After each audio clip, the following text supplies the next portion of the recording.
இன்றே டவுன்லோட் செய்து உங்கள் ஃபேவரட் ஷோக்களை என்ஜாய் பண்ணுங்க. தெரியாம நான் ஒரு தப்பு பண்ணிட்டேன். அவங்க என்ன மன்னிக்க கூடாதா? அம்மா கிட்ட நீங்களாவது சொல்ல கூடாதா? ஏய், இப்ப யாரு என்ன சமாதானம் சொன்னாலும் அவங்க கேக்குற மனநிலைமையில இல்ல.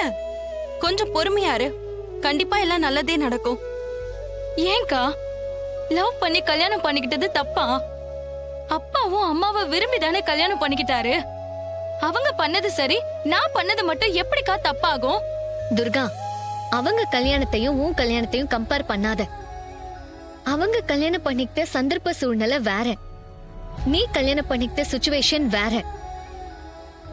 நவீன் போய் சொல்லி நம்ம வீட்ல வேலைக்கு சேர்ந்தத அவங்களால தாங்கிக்க முடியல.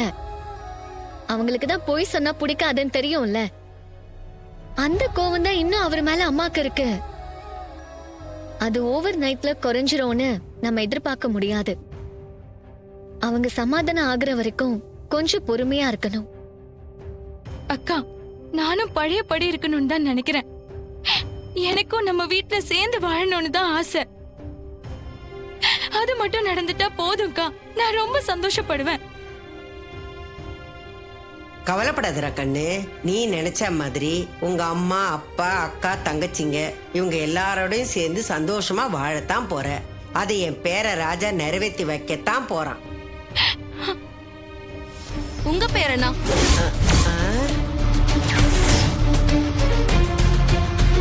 என்ன பாட்டி சொல்றீங்க?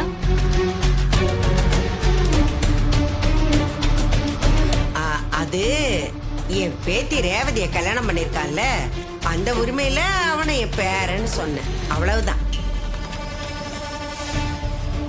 ஓ, அப்படி சொன்னீங்களா?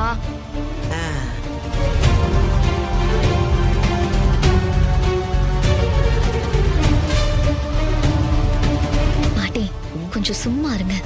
நீங்க ஒண்ணு கிடக்க ஒண்ணு பேசி ஏதாவது பிரச்சனை ஆயிட போகுது.